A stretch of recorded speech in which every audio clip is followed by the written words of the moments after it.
प्याज भाई, लगता है अब हमारा जमाना खत्म होने वाला है। अब योगी और साधक हमसे दूर भाग रहे हैं। हाँ लहसुन भाई, अब तो राजयोगी भी हमें देखना नहीं चाहते।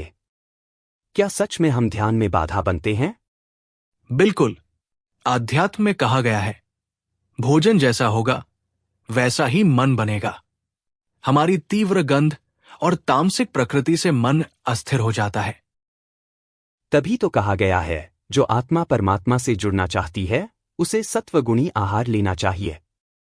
हम तो तामसिक श्रेणी में आते हैं, जिससे आलस्य, क्रोध और काम वासनाएं बढ़ती हैं।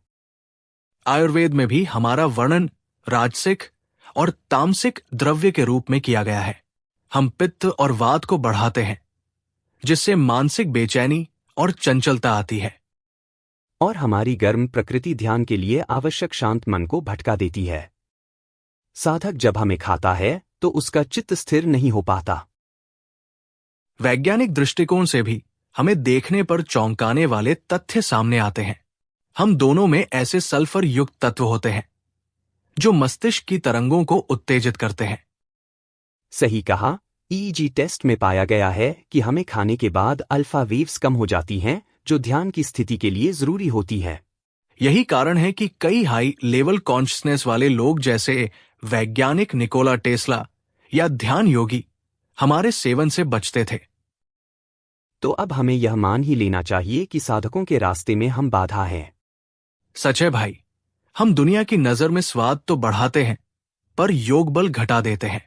इसलिए हम दोनों, आप सभी योगी भाई बहनों से यही कहेंगे कि खुद तीनों लोकों के मालिक परम पिता शिव बाबा पावन दुनिया बना रहे हैं।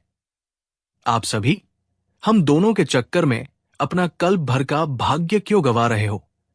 हमारे चक्कर में क्यों श्रीमत तोड़कर बाबा से दूर हो? अरे बाबा का सुख लो। हम दोनों तो माया के सिपाही हैं, जिन्होंने आत्मा को गिराने में माया की बहुत मदद की है। अब सच कहूं, हम भी थक चुके हैं। अब हमें कम से कम आधे कल्प की विदाई दो। अलविदा योगी आत्माओं।